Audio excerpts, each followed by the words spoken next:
Buen día, profe. Hola, profe, Bueno, buenos días, ¿cómo está? buenos Buenos días a días, todas. profe. ¿Cómo están? Bien, bien, Alma. Muchas gracias. ¿Y ustedes qué tal? Bien, gracias, profe. Qué bueno. Me da mucho gusto. Entumidas, profe. En tu vida, sí, oigan, ¿no? Hace un buen de frío. A mí ya me agarró mi alergia otra vez. Este, tengo alergia al frío, justamente. ¿De verdad? ¿Y Sí, cómo sí, sobrevive a eso, profe? pues con loratadina cuando me da. Tomando mi Profe, loratadina y con eso. ¿en serio? Sí, Pero sí, la eso verdad es noquea que bien feo. en serio, a mí no, fíjate. Ay, sí, profe, a mí me da vértigo y todo. No, me pongo súper malísima y se me baja la presión. ¿A poco no? A mí es lo que me ayuda, en un principio yo pensaba que me enfermaba muy, muy frecuentemente de pequeños lapsus de gripa o algo así, porque había días que amanecía, con escurrimiento nasal y con un poco de estornudo y demás. Entonces yo decía, bueno, qué extraña gripa, ¿no? Me da un día, y de ahí me vuelve a dar a la semana 2 días y de ahí me desaparece y no presento otra cosa hasta que fui al médico ya hace algún tiempo y, pues me dijo eso, que era alérgico al frío. Entonces me pasa siempre que cuando me despierto, como pues uno está encobijado y demás, no puedo hacer ese cambio de temperatura tan bruscamente, de salir al patio, de ir al baño y lavarme las manos o los dientes luego, sino que tengo que dejar como que mi cuerpo se aclimate. Pero en ocasiones, pues ya por las clases o por cualquier cosa, me paro así súper rápido, no me aclimato y pues ya, empiezo con mi estornudo y mi escurrimiento nasal.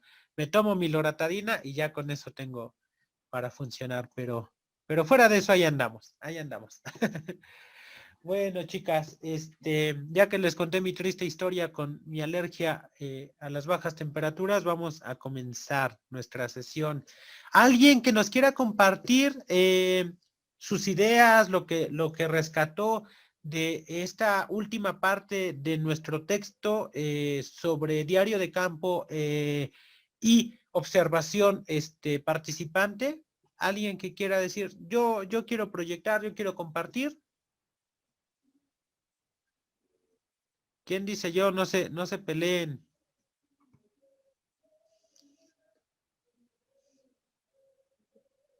Bueno, Yo, entonces, yo, ah, maestro, sí, muy bien, muy bien.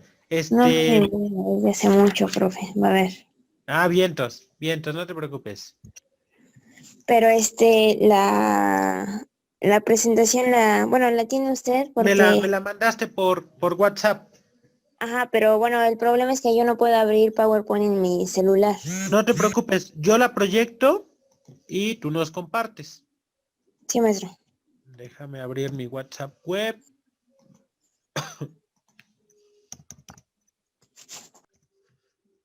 Ok, ok. A ver.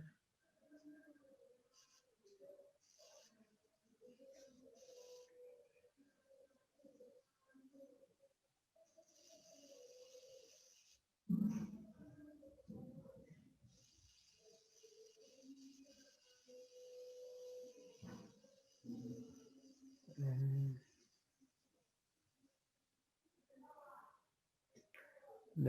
estoy abriendo, estoy abriendo.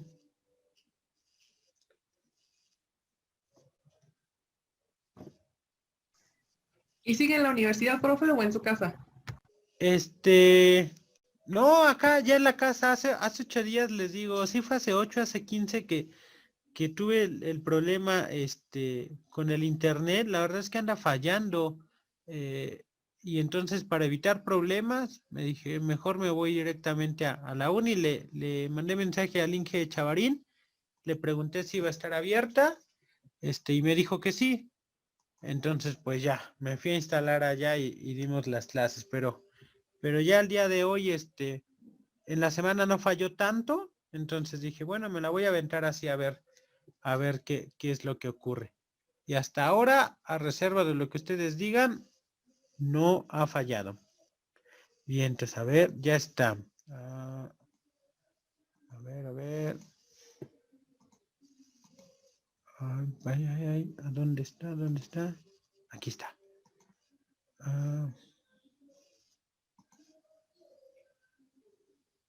Ok. ¿Ya logran ver la presentación de Lupita? Sí, profe. Sí es esta, ¿verdad, Lupita? Sí, maestro. Ok. Bueno, coméntanos. A ver, Pero la siguiente diapositiva. ahí Ya. está.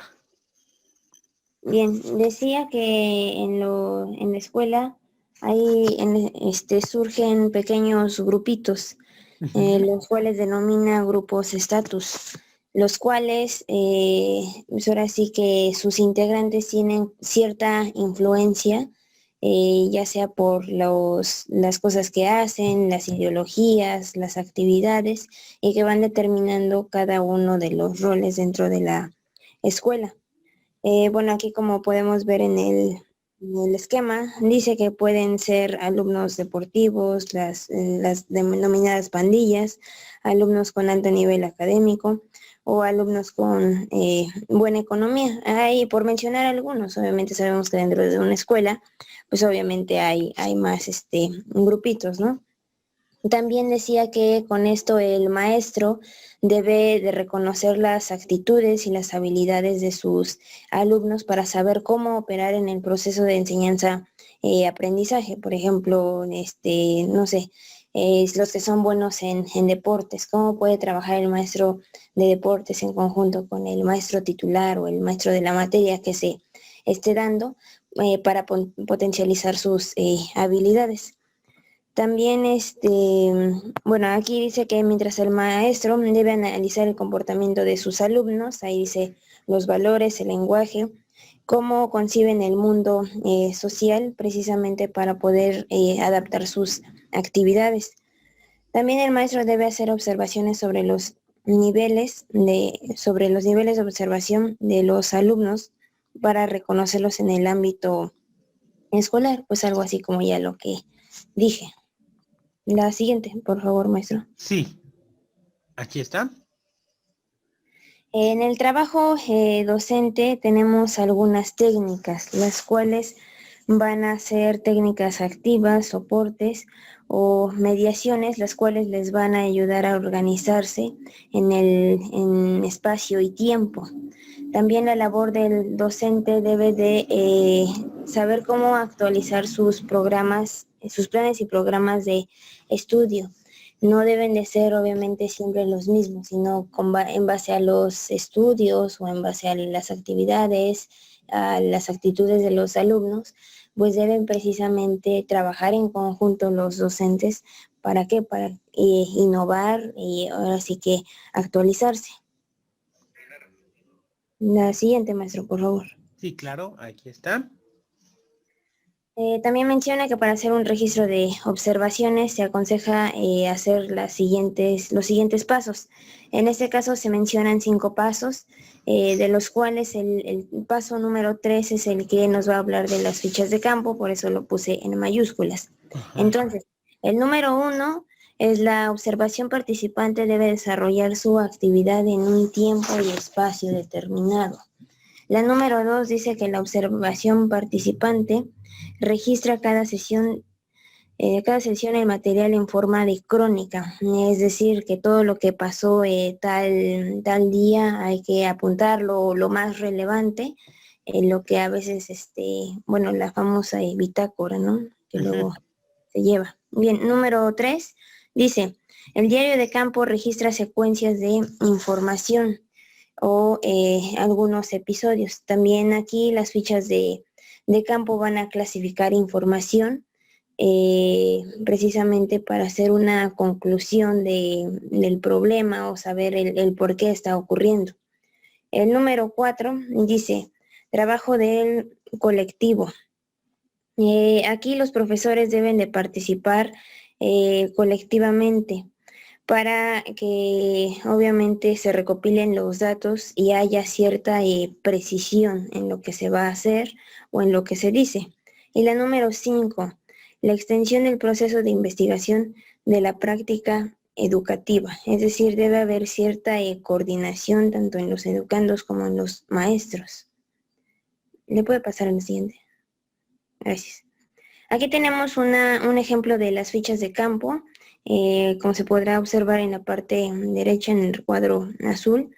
Se organiza, se podría decir que como en dos columnas, ¿no? Del lado izquierdo, cómo se obtuvo la información, es decir, a través de la observación de algún informante, de algún análisis, de alguna entrevista, de alguna encuesta. También debe de tener fecha, hora y lugar, y el nombre del observador. Por la parte derecha, se debe de tener el campo del problema, la dimensión y el indicador. Cabe destacar que el texto mencionaba algunas dimensiones como de intencionalidad, de interacción, circunstancialidad e instrumentalidad. Posteriormente se van a describir.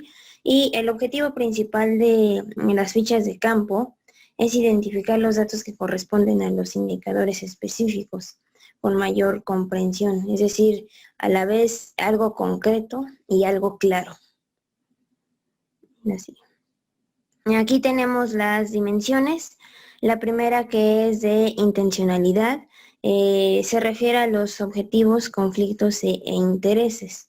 La segunda, la de interacción, se refiere a los roles, a la definición de problemas grupales, situaciones y dirección y control.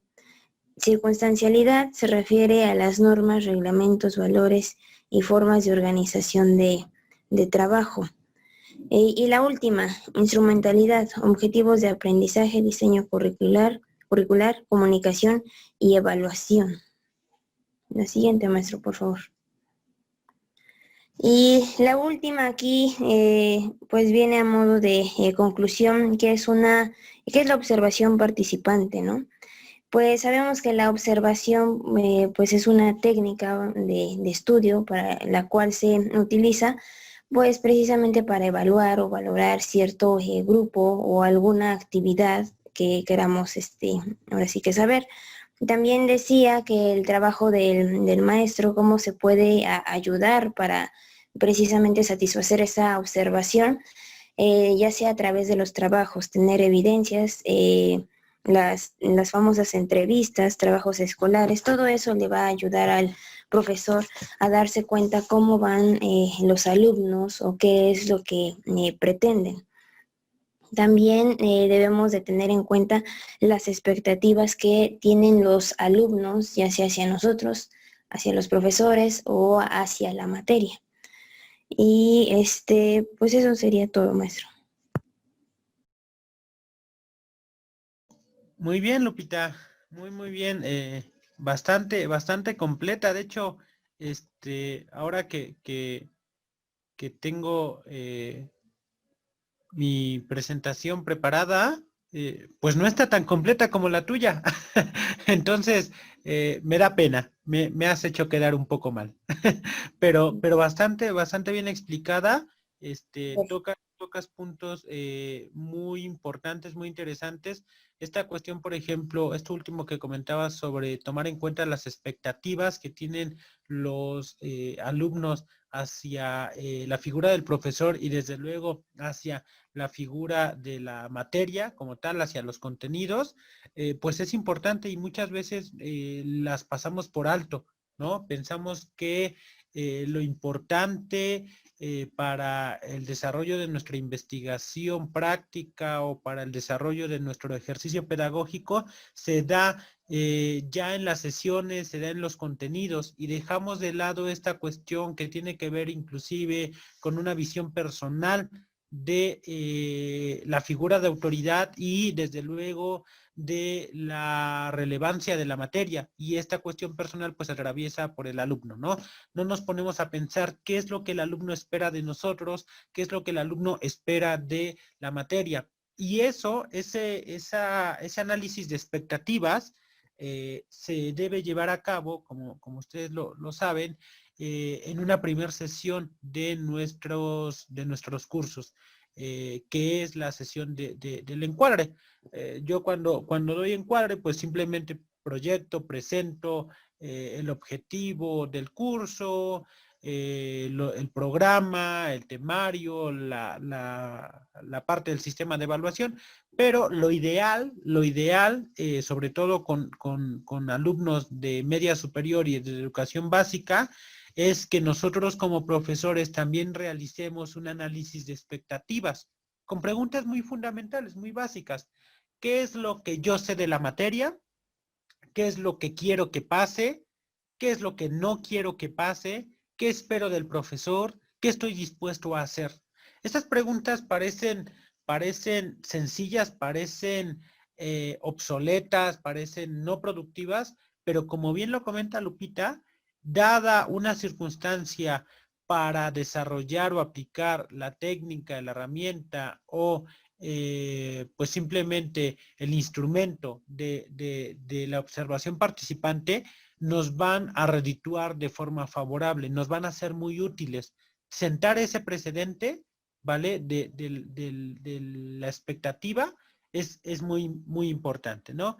Otra cosa, pues que es bastante útil es esto que comentabas, ¿no? Esta cuestión de las dimensiones, que algunas de ellas ya habíamos comentado la clase pasada, me parece que brevemente, está bastante interesante, ¿no?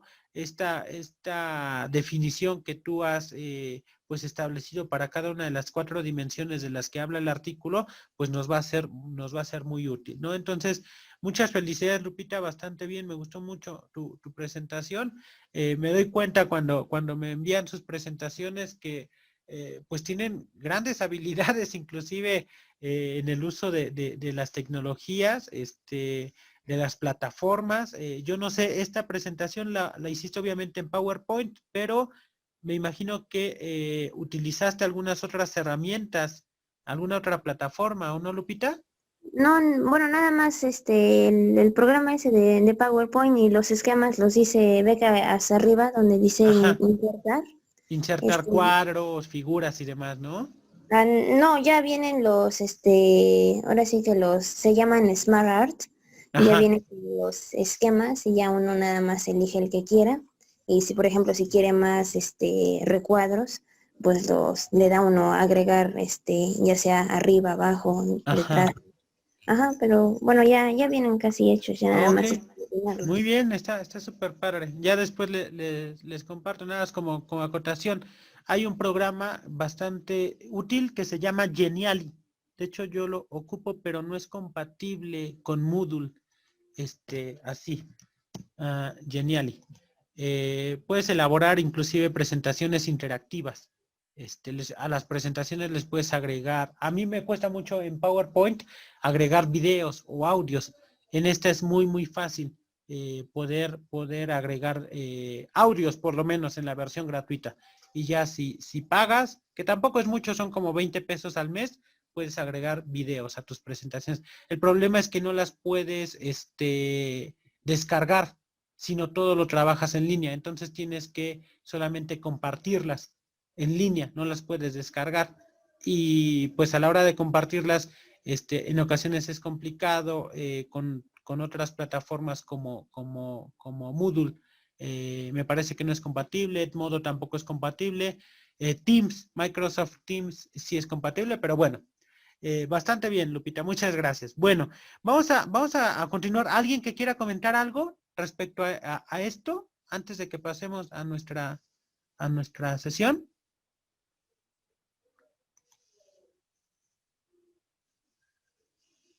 Les voy a presentar el material que les tengo preparados. Ya está en la plataforma. Se los colgué ayer por la noche. Mis cursos, investigación participativa. Observación participativa 3 de 3. Hoy terminamos este material. Aquí está nuestra presentación. Dejen que abra. Y listo. A ver. Aquí está. sí logran ver la pantalla, ¿verdad? Sí, profe. Excelente. Bien, entonces, bueno, observación participativa, tercera parte, 3 de 3, ¿no? Vamos por esta cuestión. Como bien lo comentaba, nos habla un poco sobre el proceso de enseñanza-aprendizaje, y este proceso de enseñanza-aprendizaje obviamente se da siempre enmarcado como parte de un fenómeno institucional. No solamente institucional escolar, sino también institucional familiar, por ejemplo. Déjenme ver, mandaron un chat aquí. Ay, no se le ve el chat. Ahí creo que ya no está. Bueno, entonces, para el artículo, para el autor de este material, el proceso de enseñanza-aprendizaje es un proceso que se institucionaliza, sea en la familia, sea en la casa, sea en la escuela, es decir, sea a través del aparato, podríamos decir, educativo, pero siempre está rodeado de una institución, ¿ok? Bueno.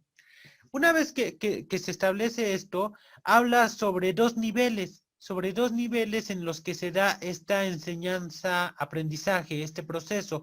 Un nivel universal y un nivel particular. Respecto del nivel universal, vamos a entender a este nivel como lo instituyente, es decir, como aquello que funda el proceso. Y en el nivel de lo particular se va a hablar de lo instituido, es decir, del proceso mismo de enseñanza-aprendizaje. Les he puesto acá un par de imágenes que hacen un poco referencia a este entendido que da el artículo sobre el proceso de enseñanza-aprendizaje. El nivel del universal dice que es este conjunto de reglas, ¿vale? Es lo que se puede y lo que no se puede hacer. Y eso muchas veces tiene que ver obviamente con cuestiones que nosotros no observamos, con cuestiones que van más allá de lo que el propio investigador logra detectar a través de la observación participante o de cualquier otro tipo de observación. Les pongo por acá esta imagen que hace referencia al fenómeno, por ejemplo, de la guerra.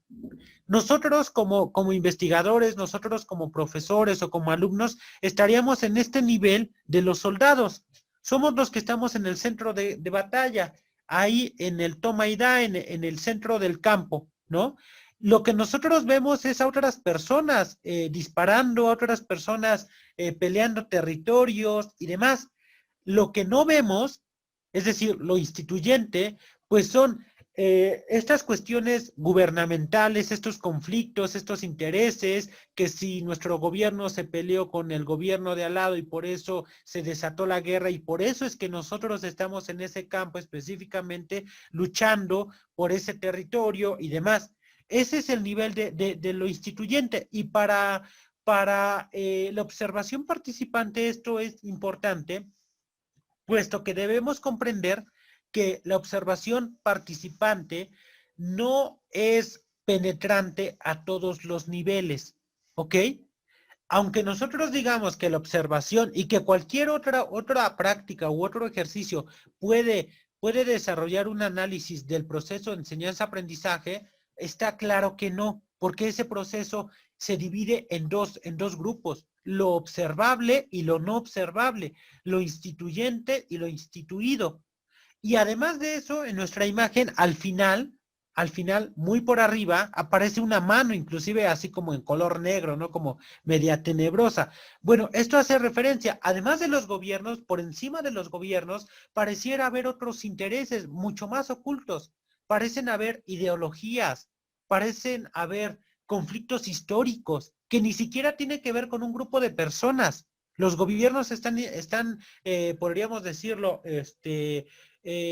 pues formados por personas al fin de cuentas, pero hay algo más que supera a esas personas, ideologías, conflictos históricos.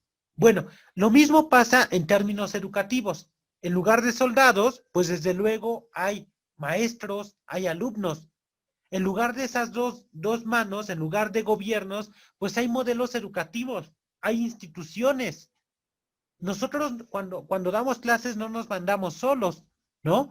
Está una institución de por medio. o más bien está una institución tras de este ejercicio de enseñanza-aprendizaje, pero esa misma institución se enmarca dentro de todo un aparato que excede la cuestión educativa, un aparato ideológico a nivel nacional, a nivel mundial, quizá.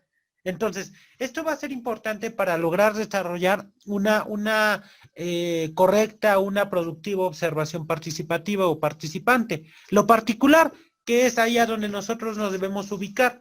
El nivel de lo particular es el nivel de lo instituido y dice que es el conjunto de situaciones, roles, ritos que se llevan a la práctica aparentemente de manera natural.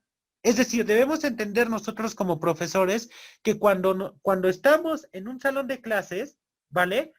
Lo que se puede hacer y lo que no se puede hacer como alumno o como profesor, en suma, no depende del alumno o del profesor mismo. Depende, por ejemplo, de los planes y programas para el profesor. Depende de la institución y de la familia para el alumno. Es decir, cuando yo doy clases no puedo dar clases como yo quiera o de lo que yo quiera o cuando yo quiera. No, hay algo que excede. Hay un calendario, hay una institución, hay un modelo pedagógico, hay planes y programas de estudio, hay contenidos centrales, hay contenidos específicos, hay todo un sistema de evaluación y eso yo no lo puse. Más bien yo me tengo que apegar a eso. Y el entendido también de las acciones ya concretas, ¿no? Pongamos ejemplos muy básicos. Esta cuestión, por ejemplo, de la que nos hablaba Lupita, ¿no? De estos grupos, ay, se me ha ido el nombre, grupos estatus, de los que habla el artículo, que tiene que ver con esta interacción que se da al interior del salón de clases, que si los deportistas, que si las chicas del club de estudio, que si los fresas, bueno, todo eso tiene que ver con cuestiones ya de ciertos roles que se llevan a la práctica en el salón de clases y que están en función de lo anterior. Aunque nosotros no nos demos cuenta, lo que ocurre al interior del salón de clases tiene que ver, guarda relación con lo que ocurre fuera de él. Lo que yo observo es solamente como la punta del iceberg, como esta analogía de lo que se ve, que es solamente la punta del gran fenómeno y la base del iceberg, que es lo que realmente fundamenta esto observable, se encuentra por debajo y eso no es apreciable a la vista. Para que yo logre ver la base del iceberg, pues desde luego que me debo sumergir por debajo del océano, ¿no? Debo introducirme, debo bucear para ver de qué tamaño es el problema y cuáles son las dimensiones que posibilitan esto que estoy observando. Bueno, se observa lo material o conductual, mas no el aparato ideológico. Y esto es importante. Cuando yo observo una conducta como investigador, aun y cuando sea, no, ya no estamos hablando de una cuestión experimental. Estamos hablando experimental, por ende material muchas veces. Estamos hablando ya de una observación participante, de una observación propia de las ciencias sociales. Yo estoy haciendo un estudio de campo y lo que observo son conductas. Veo una conducta de interacción entre estos grupos de estatus, veo que aunque la clase es la misma, se fragmenta el salón de clases y la interacción entre estos grupos es una interacción, podríamos decirlo, ríspida, agresiva, es una interacción competitiva, ¿no? No sé, con otras características, ¿no? Bueno, pues lo que yo logro observar es esta parte conductual, pero de acuerdo con el artículo, y me parece que es algo muy atinado, esto conductual es resultado del aparato ideológico. Es decir, cuando nosotros hagamos también nuestro estudio de campo, si es que es necesario para nuestros trabajos de investigación, debemos tener en claro esto. la observación participante no va a cubrir el grueso del fenómeno del proceso de enseñanza-aprendizaje. Simplemente va a cubrir el análisis de una parte, ¿ok? No vamos a poder agotar aún con la observación participante, no se agota. O podemos observar roles, podemos observar prácticas, pero eso no es el grueso. Yo no logro captar, por ejemplo, la ideología que está detrás de cada uno de esos estudiantes, de cada una de esas familias. ¿Ok? Entonces, bueno, esto es desde luego importante. Bueno, dudas, preguntas hasta aquí. ¿Alguien que quiera comentar algo?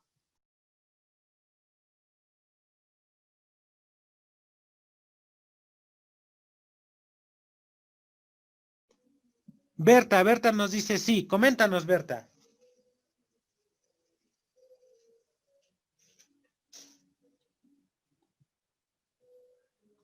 Ay, Berta. No, pero Ah, fue no. una contestación preguntó usted que si lo escuchábamos o veíamos la presentación y contestó que sí. Ah, cierto, sí, ya me di cuenta en el tiempo. Fue hace unos 11 minutos. Perdóname, Berta. Bueno, entonces, esto es importante. Ahora vamos a hablar inclusive un poco sobre esta cuestión de las fichas que nos comentaba Lupita. Vamos por la siguiente. ¿Cómo podemos observar el aparato ideológico? Bueno, el aparato concreto, ¿vale? Se observa a través de las conductas. Se observa en ciencias sociales, ¿no? En ciencias duras, por ejemplo, a través de las evidencias materiales, de lo experimentable. Pero uno puede decir, bueno, profe, y entonces, ¿para qué voy a desarrollar esta cuestión de la observación participante si usted me está diciendo que pues no voy a poder captar el total del proceso de enseñanza-aprendizaje porque el aparato ideológico no es observable? Ah, bueno, no es observable, podríamos decir, en este entendido de la vista, es decir, yo no veo una ideología, pero sí puedo ver la manifestación, inclusive no conductual, sino la manifestación lingüística. La ideología y el proceso y esta cuestión de nuestra segunda diapositiva, esto universal, esto instituyente, ¿vale? Esto se observa a través de las relaciones lingüísticas. Es muy interesante no solamente desarrollar un ejercicio y una reflexión en torno a la observación participante.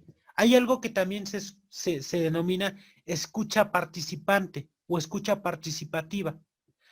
Se tiene la falsa idea de que para participar uno tiene que hablar. Si yo les digo, a ver, ¿por qué nadie participa en mi sesión?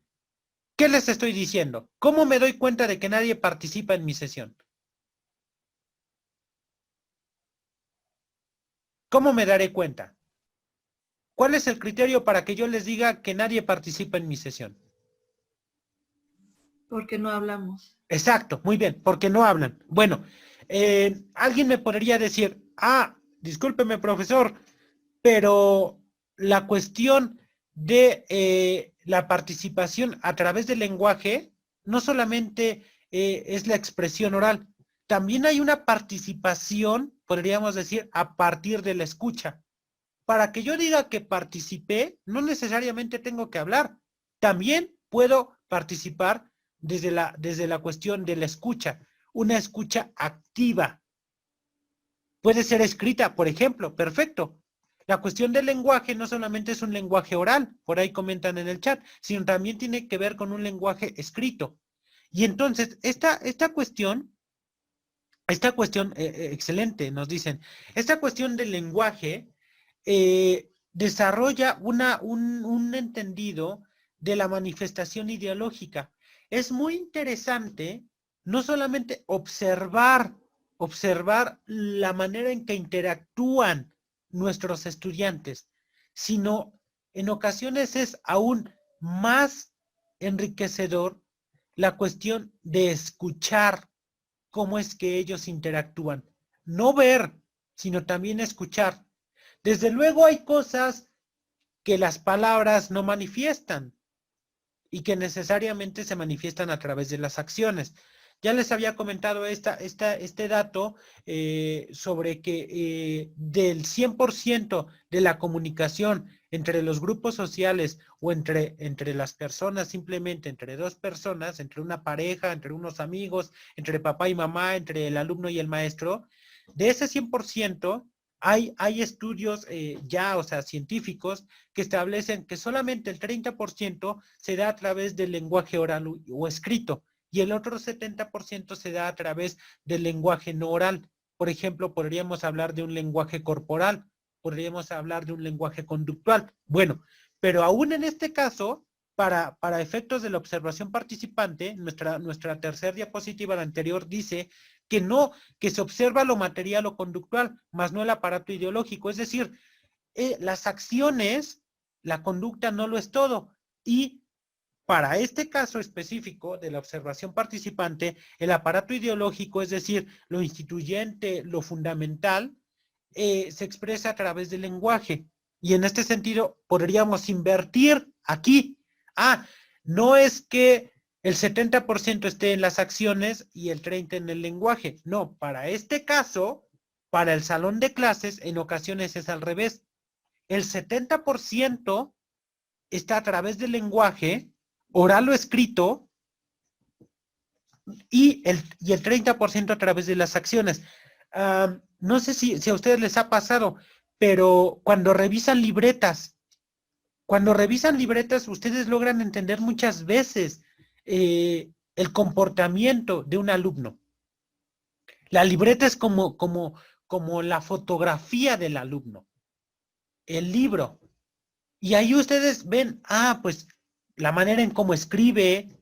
A mí, por ejemplo, me llama mucho la atención cuando llego a revisar libretas en el bachiller, me voy a la parte trasera de la libreta. No sé si a ustedes les pasaba, pero cuando yo me aburría en clases, era estudiante y me aburría en clases, me ponía a hacer rayones, dibujos, lo que sea, en la parte de atrás. Entonces, ni siquiera es lo importante el apunte de clase. En ocasiones es importante esos rayones, esos dibujos, ver con quién interactúa, ¿no? Este lenguaje escrito, pero que también puede ser un lenguaje oral. Y esto perfectamente lo podemos vincular con otro tipo de instrumentos. Hace rato Lupita nos hablaba sobre estos canales de aprendizaje y que debemos focalizar en función de los grupos estatus. ¿Cómo es que aprenden? El aprendizaje se evalúa. Entonces también podríamos complementar esta cuestión del entendido de cómo es que mi grupo aprende y cómo es que lo evalúo. Si estoy dando por hecho que el aparato ideológico se manifiesta a través de las relaciones del lenguaje, ¿por qué no implementar esto que ya en otro curso hablábamos, exámenes orales, pruebas orales? Sería interesante. Las exposiciones ante los grupos. ¿Cómo es que funcionan? Todo lo que sucede en términos de roles, en términos de la interacción social, cuando el profesor se sienta y cuando es otro alumno el que toma la palabra u otro grupo de alumnos y se plantea frente al grupo y comienza a expresar ciertas temáticas. Entonces, el lenguaje es bastante útil. No solamente desarrollar una observación participativa o participante, sino también una escucha participante.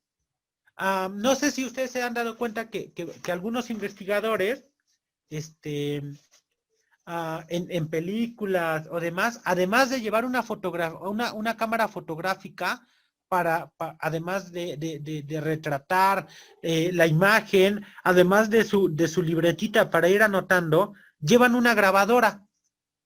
Una grabadora para poder ir grabando, obviamente, las conversaciones, para grabar los sonidos. Sería interesante que hiciéramos en alguna ocasión este ejercicio, pues grabar en vivo, quizá no tanto por audio, perdón, quizá no tanto virtualmente, pero sí en vivo, grabar una sesión, que ustedes la hicieran y en la noche escúchenla.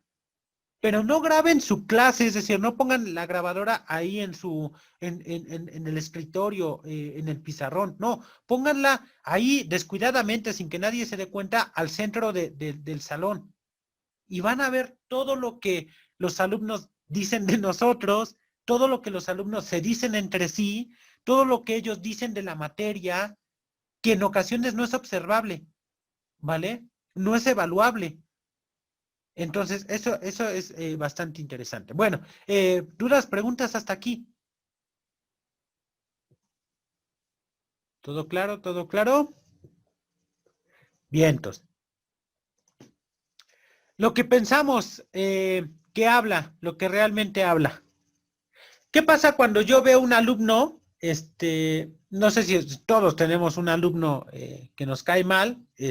Bueno, no que nos cae mal, sino que es complicado interactuar con él.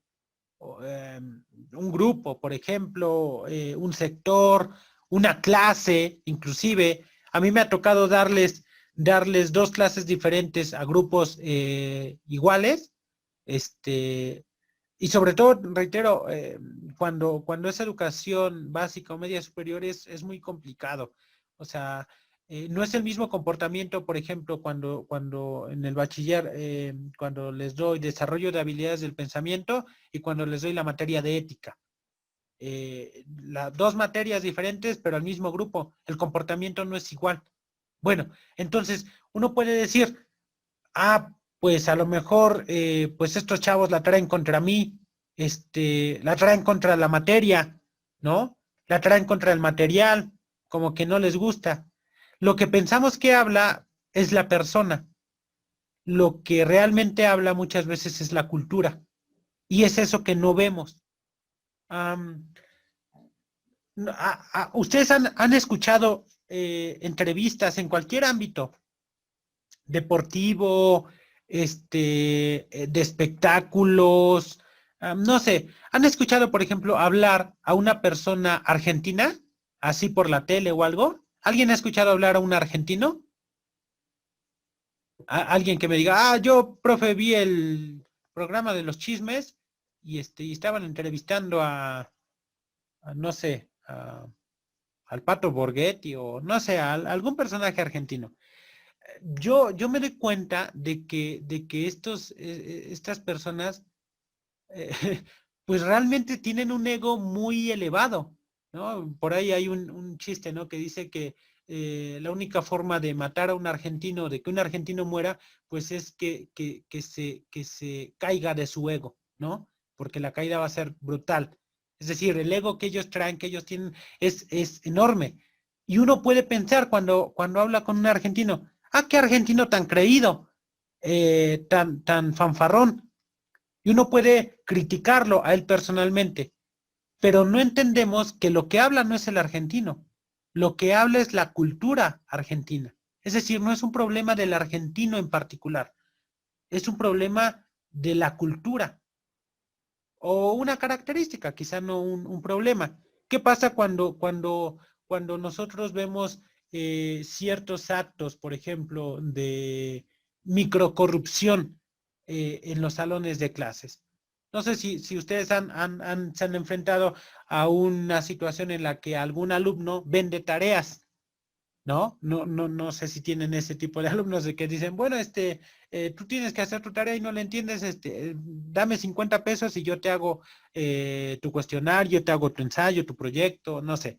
Bueno, uno podría decir, es que este alumno es un mal chico y debemos no juzgarlo individual, porque eso sería solamente ver con un ojo, sino debemos ver la cuestión general. Lo que habla, lo que pensamos que habla es este chico que está gritando. Lo que realmente habla, pues es esta cultura que nos está moldeando, que nos está pintando de cierto modo en particular, en específico, ¿no? Bueno, vamos por la siguiente, a ver, Berta, apóyanos Berta con la lectura de esta diapositiva.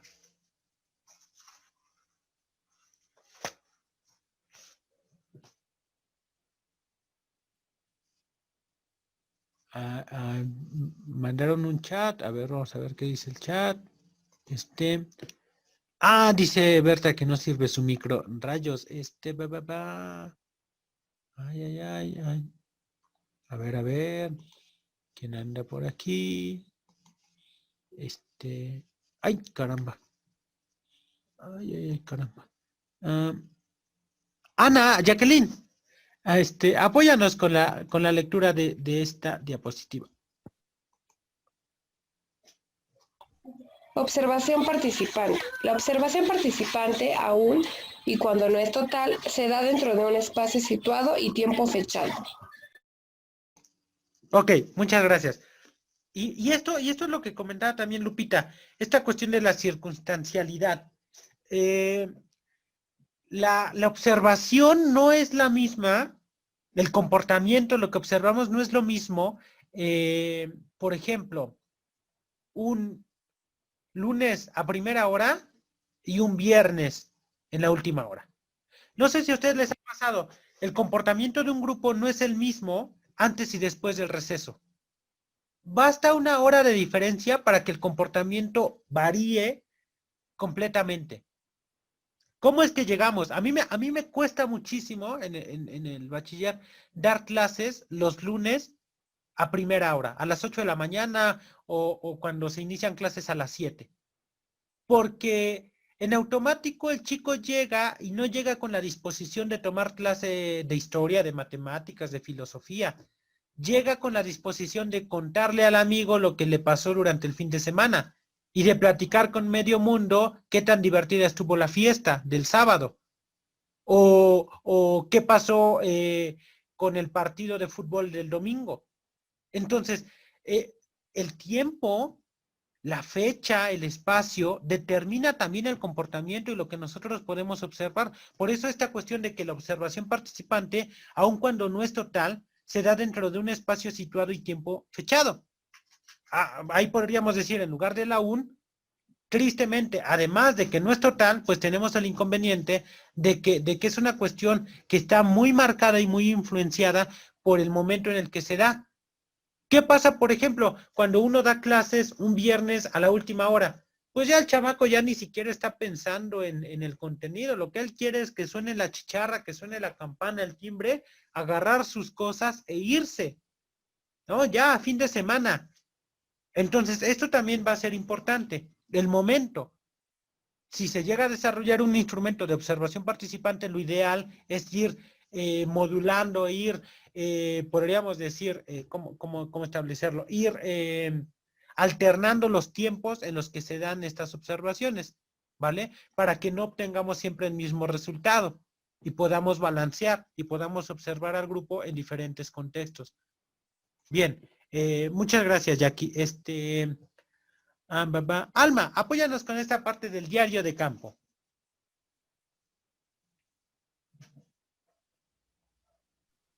Diario de campo.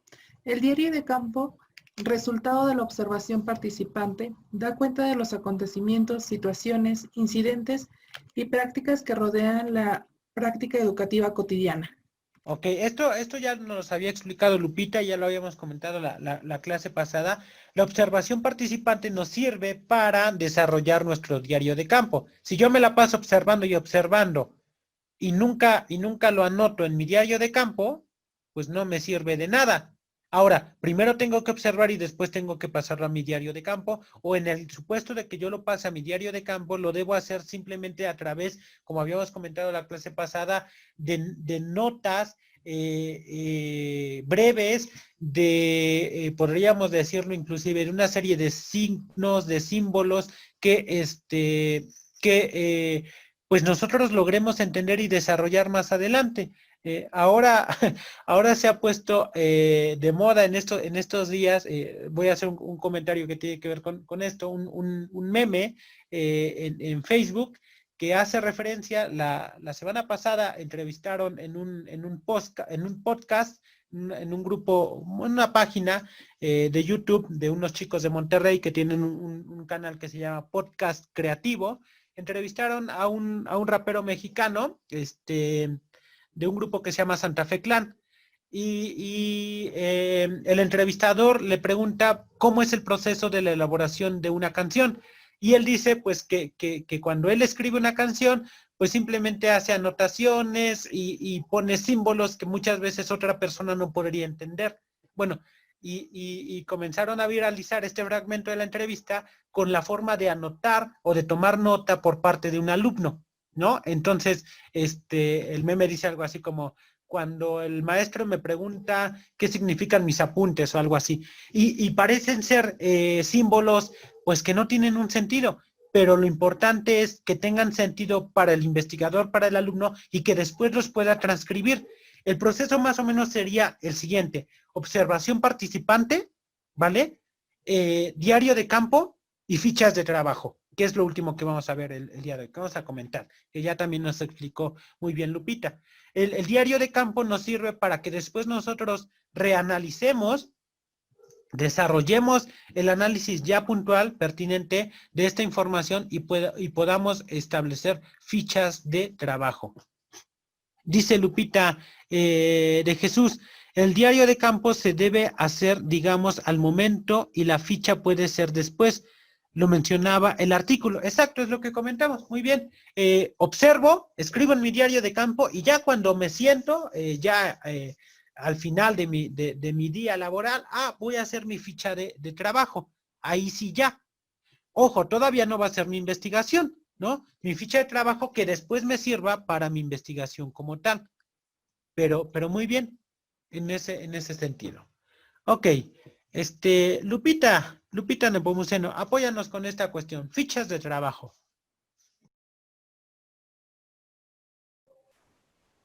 Fichas de trabajo. Suministrar información y reflexiones concretas de lo establecido en el diario de campo. Ok, muy bien. Ya que nosotros establecimos nuestro diario de campo, vámonos por nuestras fichas de trabajo que van a estar en función de ello, ¿no? Y ya acá ya se da la reflexión concreta. Ya no es mi jeroglífico, ya no es mi dibujo, ya no es mi esquema. Ya acá lo desarrollo, ya acá lo transcribo, lo amplío, le busco inclusive una referencia, ¿no? De pronto quizá se estaba hablando sobre tal cosa y yo recuerdo que Skinner o que Vygotsky o que Piaget o que Maslow o que Bloom, ¿no? O que Frade o Barriga o quien sea habló sobre esto. Entonces ya introduzco mi cita, ya en mi ficha de trabajo, ¿no? Y ya la complemento. Ok. Bueno, vámonos por lo final. Acá les ponía Lupita, de hecho, por eso decía que me dio pena mi presentación cuando la comparo con la de Lupita. Lupita ahí nos ponía un ejemplo de un formato para fichas de trabajo. Yo acá les pongo, no un ejemplo, sino algunos de los elementos que ya tenía ahí Lupita, ¿no? Nombre del investigador, ¿no? Esto es importante. Nombre del informante, en el caso de que lo haya. Recuerden ustedes que la observación participante en ocasiones se vale de informantes. Si hay un informante, también debemos darle crédito, ¿no? En ocasiones, pues pasa, inclusive ya a niveles, mayores, o sea, se ha sabido de investigadores así, antropólogos, super fregones, que publican un libro y que se hacen famosos y que después, años después, sale a la luz que ese libro en verdad pues sí, se lo copiaron, se lo robaron a ciertas personas que no aparecen, llamados informantes. Entonces, en el caso de que haya informantes, darles crédito, poner ahí el nombre. El tema, ¿qué es lo que estamos viendo? Estamos viendo una cuestión, estamos viendo una fiesta, una práctica, un problema, una discusión, una circunstancia, ¿no? Yo voy a ir cerrando con estos comentarios. A mí, por ejemplo, cuando llego a salir y visitar otro lugar, a mí no me gusta ir como en este entendido del turista, ¿no? Así como de ir y hospedarte en un hotel, ¿no? Porque aparte son caros, ¿no? Sea el lugar que sea, es caro pagar un hotel, sino más bien me gusta, pues, contactar a alguna persona, si es posible, pues hacerme como del vínculo personal con ella, y quedarme en una casa. Es otra experiencia. No me gusta, por ejemplo, ir, pues a ver, sí los museos y todo, sí es una ciudad, pero sobre todo visitar, por ejemplo, los mercados. Alguien por ahí dice, si quieres entender una ciudad, visita una iglesia, visita su estadio, visita su mercado y visita un transporte público. Y ahí vas a encontrar mucha información de cómo interactúa y cómo es la dinámica en esa ciudad, ¿no? Bueno, entonces, el tema del que se está tratando, el lugar, desde luego, en qué posición estamos. El lugar puede ser un lugar geográfico, puede también ser un lugar, pues podríamos decir, cultural. Es decir, en este caso, lugar podríamos poner el nombre de la materia o del curso que estamos dando, ¿ok? La fecha, la información, la investigación, es decir, ahí ya va lo que observamos. Y por último, la interpretación. La información es lo que nos dijo nuestro informante, lo que nosotros observamos. La interpretación ya tiene que ver con cómo procesamos esa investigación, ¿ok? Bueno, y por último, bueno, pues darles las gracias, ¿vale? Les voy a publicar el segundo material el día de hoy o mañanita, y la dinámica, yo ahí les voy a poner qué lectura o de qué página